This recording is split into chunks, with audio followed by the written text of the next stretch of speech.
Finally. After years of rumors and constant delays, Netflix's Avatar: The Last Airbender has finally released, and like a lot of people, I have grievances. Some people watched the show and didn't compare it to the cartoon. And then there are people like me who couldn't get the cartoon out of their head sometimes when watching it, because in my personal opinion, Avatar is the greatest cartoon of my generation. But I didn't expect it to be a one-to-one recreation of the show either. I didn't expect it to be just as good as the show, but I don't even think it's that bad of a show either. I expected it to be at least better than Shyamalan's movie, and it succeeded at that. And if you genuinely believe the movie is better than the show, I don't think you deserve to critique anything Avatar related. And you're quite literally and objectively wrong. But the show does contain things that I wish they added and things that I wish they didn't remove. Some of the lessons that Aang and crew learned during their adventures across the world is lost, trying to shorten the story to an 8-episode series. And as a result, there are some things that really ruffle my feathers. Now, these nitpicks aren't critiques to the show, just little things that I wish they didn't change from the original show. But every so often, I'll throw in a real critique because there's some things that I really have to get off my chest. And every so often, I'll mention a change that really worked for me. There's something in episode 3 that I really hate, but episode 5 is what really broke me. But we'll get to that in another video. So we're gonna be getting into spoilers, so if you don't want to hear any spoilers, don't watch this spoiler-filled video. I've said it's spoiler enough, it's time now. If you don't want to hear spoilers, that's your fault. That's your own fault. Alright, let's nitpick the hell out of this episode.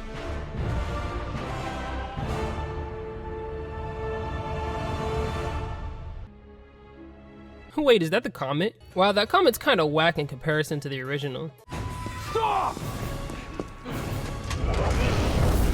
I really don't like this open palm fire bending that everybody does. I feel like the closed fist technique makes their abilities feel different than the average pew pew other superhero shows and movies do. And the fists have a more powerful and aggressive aura. I wouldn't even mind if there was some variety in the blasts. It can be open sometimes and it can be closed fists sometimes, but there's no variety unless they're kicking. I think the earthbending here is alright. It's faster than the movie and feels heavier. But why doesn't he put a wall in between himself and the firebenders? He puts a wall in between himself and that other guy. What's stopping him from putting a wall in between him and the firebenders? What's really stopping him from doing that? Water. Earth. Fire. Air. This one's kind of a personal nitpick, but I don't think Kiyoshi was the right fit to do the intro, especially since Gran is going to say the exact same intro from the original series verbatim 10 minutes later.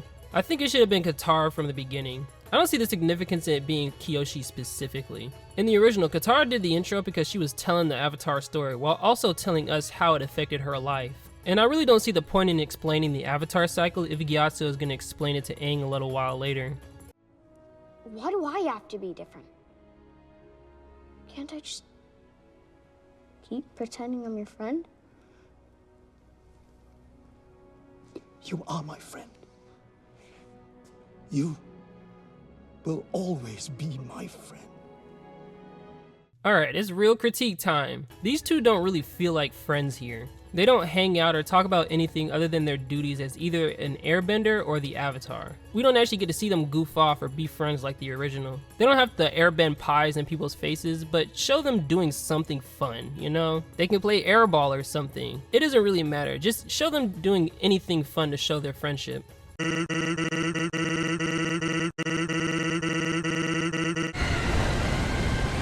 Wait, Aang, you said you were going up. How'd you end up in the middle of the ocean?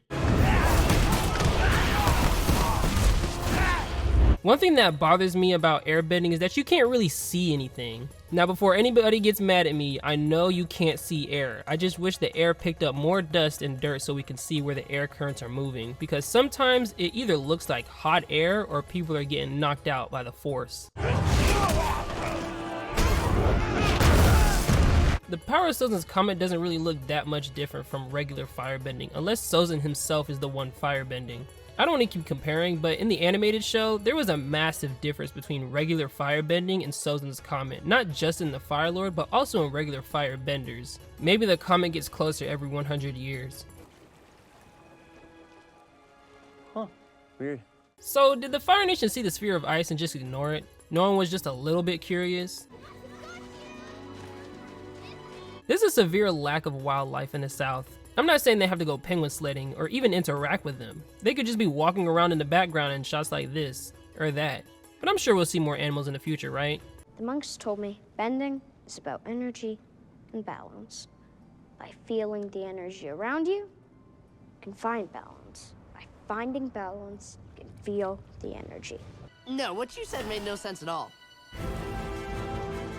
It can't be. Zuko and Aang's first interaction is way more entertaining than... I'm taking you to my ship. If you don't come, I'll burn down this village. I'll go with you. But I do wish Zuko was in a little more disbelief that this 12-year-old was the Avatar. Peace comes from respecting life, not killing and destroying. A noble sentiment, Avatar.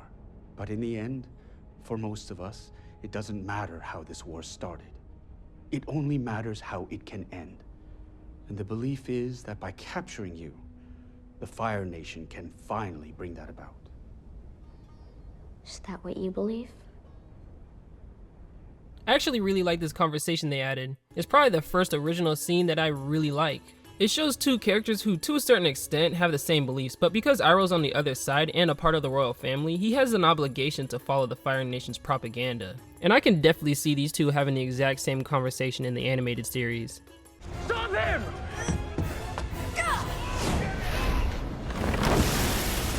Alright y'all, I think it's real critique time again.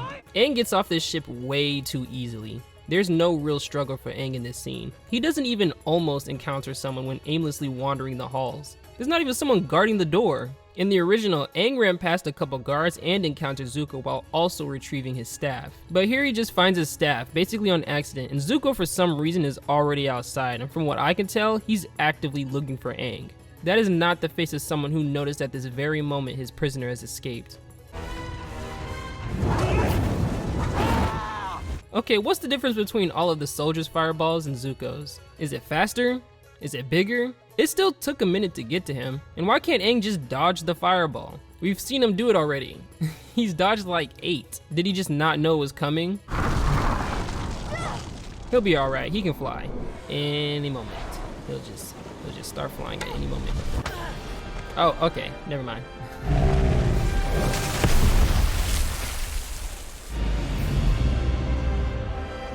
Where'd you get that water from, Katara? There's no way you pulled that water from the ocean. It's way too far. And you just learned how to pick up water, so I refuse to believe that you pulled water from the ice. There's no way you learned how to unfreeze water.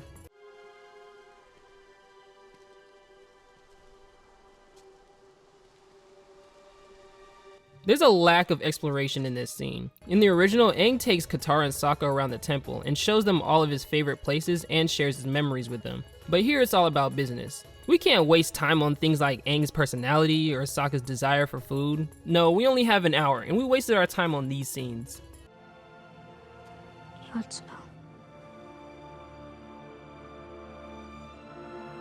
I think Gyatso's skeleton reveal is underwhelming compared to the original. Gyatso's body was surrounded by probably 20 Fire Nation soldiers while he was being lit from a hole in the ceiling. But here, he's just on the ground. You are my friend.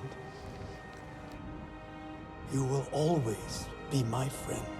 I might be missing something here, but Aang getting snapped out of the Avatar state by a memory of Gyatso saying, "Remember who you are and you'll always be my friend," is a lot less impactful than Katara reassuring Aang that even though his family is gone, he'll still always have a family with her and Sokka. Especially since we don't see Gyatso and Aang actually be friends. Alright, I think that's every nitpick I have for this first episode. It's not great, but it's not bad either. It's just okay. There's enough in here to enjoy, but the charisma of the characters aren't one of them. My father has banished me until I find the Avatar. None of the characters really get a chance to be kids without an exposition dump or talk about anything that's not business. But I think the costumes are great, casting is great, CGI is pretty good, and the fighting is entertaining. So I'll go ahead and give this first episode a 6 out of 10.